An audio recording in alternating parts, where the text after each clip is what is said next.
All right, so let's get into it, ladies and gentlemen, because the tables have turned fast after Tim Walz folded. Yes, the same governor who was stoking the flames and telling Minnesota residents he was damn proud of what was happening. Suddenly, the posture changed overnight, following a call and pressure from President Trump and the federal appeals court backing the Trump administration. Minnesota leadership abruptly shifted gears, right? And so what happened? Because what was once tolerated is now being shut down, and state and local law enforcement are no longer sitting on the sidelines. They're now cracking down on lawless so-called protesters who cross the line from protected speech into obstruction, interference, and outright chaos. And so, as always, smash that thumbs up button. That's how I know you like the video. Subscribe to stay locked in for more content, and share the video. That way more people see what's really going on. Let's get into it. And so first, let's take a look at the protesters finding out the hard way when they showed up to a Minnesota hotel that they found out federal agents were staying at, but they learned the hard way that Tim Walz had folded and that lawlessness was no longer allowed. Take a look.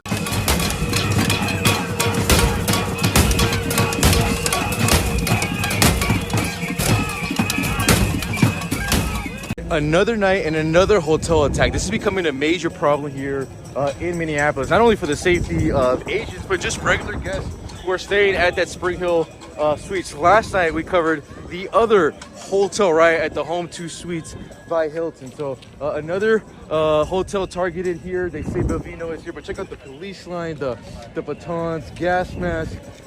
We do see Minnesota State police here. So we're it's hard to kind of predict just how long this will continue here in Minneapolis. It's becoming a major problem for authorities. South or the southeast towards Hemlock Lane. You have 3 minutes to disperse. So what's happening? If you continue to obstruct, resist, or interfere with the police officers, you will be in violation of Minnesota State Statute 609.50. You are now under arrest. Please sit down and wait for instruction.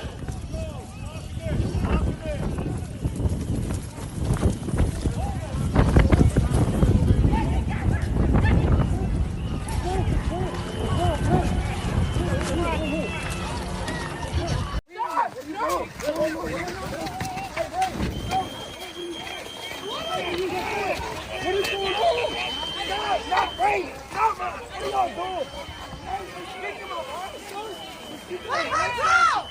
Let her go! Who are you serving? Who are you protecting?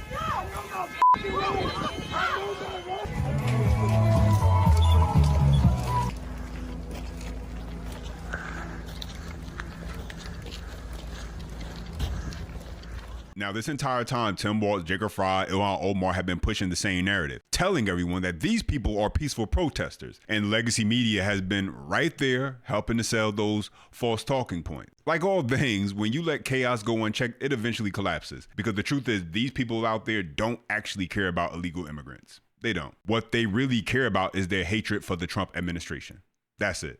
And so they'll go along with anything as long as it's anti-Trump. And when you allow Democrat politicians to gaslight and brainwash people long enough, you end up with folks saying and doing stupid and reckless things, which brings me to this next clip. DHS leaks disturbing phone call to an ICE agent from a deranged leftist. Take a listen. Get to this. DHS explicitly laying out just what ICE agents are up against. The department posted this: anti-ICE agitators are threatening the families of our law enforcement. We will hunt these sickos down and put them behind bars.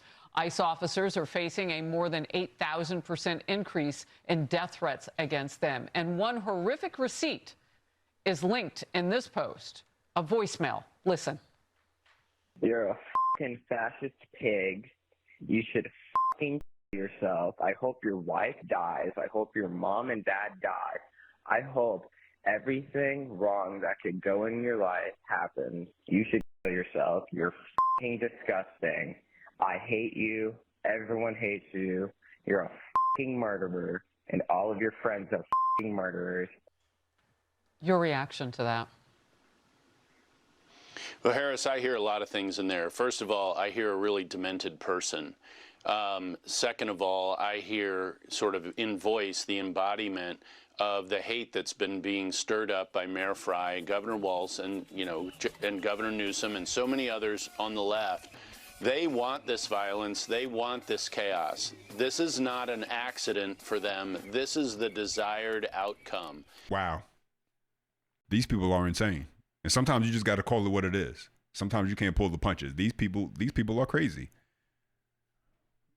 And this is why I don't get caught up when you seeing all the thousands and whatever they want to say the numbers are as far as the people coming out with these protests, because there are a lot of people out there who something is wrong with them. There's something wrong with them. They don't have all their faculties. They're a couple eggs short of a dozen.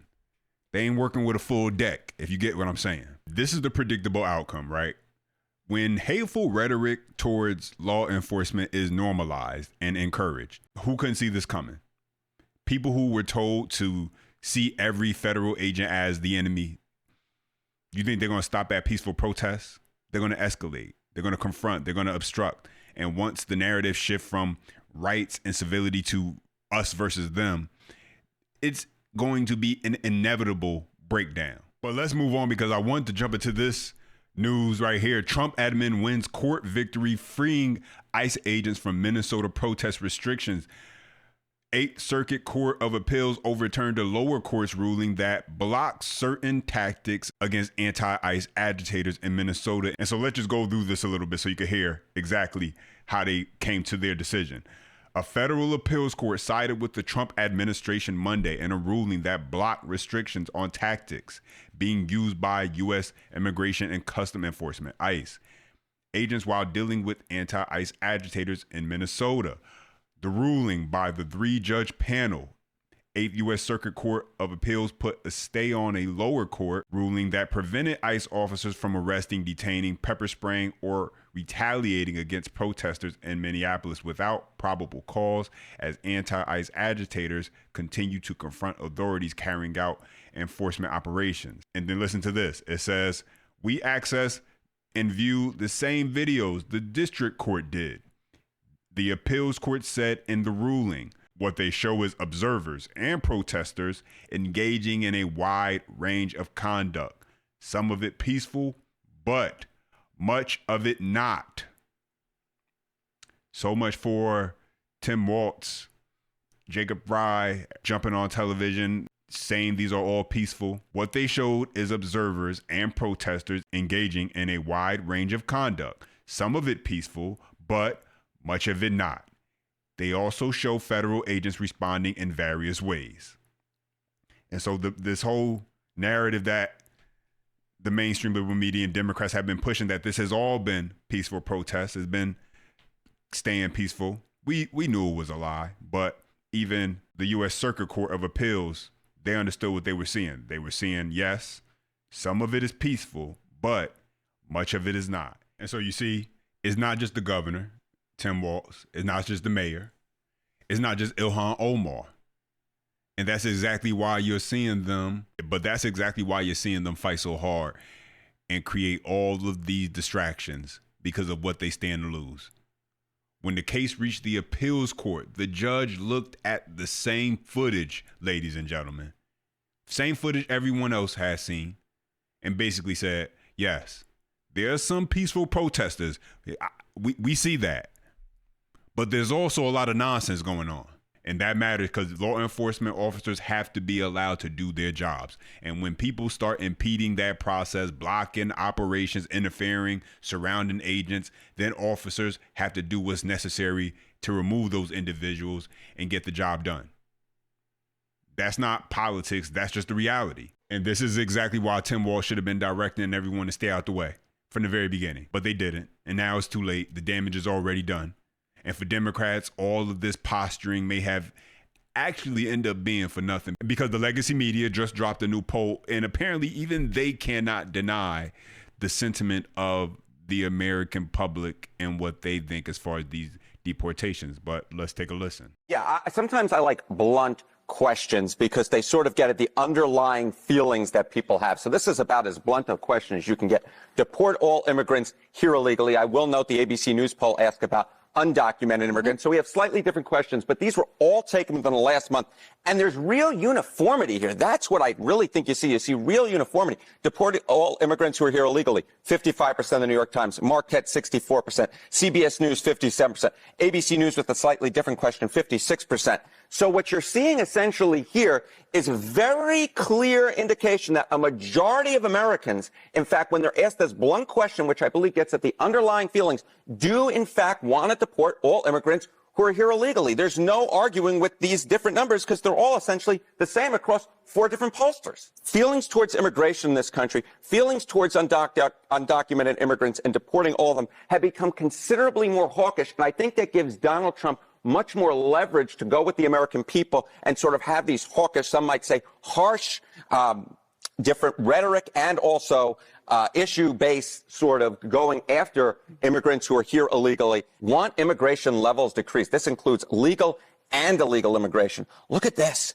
Last year, 55%. That is the highest level since the 9/11 aftermath. You go back just to 2020. And this, again, legal and illegal. So people want less people coming into the country. Exactly. They want less people coming into the country. Look at that. That's a 14-point rise from 2023. You go back to 2016 when Donald Trump again was running for president the first time, it was 38%. That's a 17-point rise. So the bottom line is more folks want people who are here illegally deported, and their overall feelings towards immigration have become considerably more hawkish. 63% say they're okay with deporting immigrants who are here illegally and arrived in the last 4 years.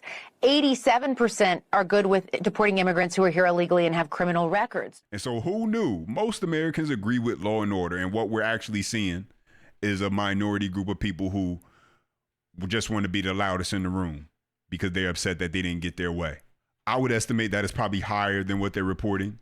You know, you got to take into account the only place that we've been seeing this level of chaos has been Minneapolis, even though you have ICE on the ground in several cities, several states, but yet you only seem to see issues here in Minneapolis at this level. So I would estimate that those numbers that even CNN, you know, they're saying that most people are in favor, but I would probably guess that they're actually higher than what they're reporting. But those are my thoughts. Now let me hear from you. Drop your comments down below.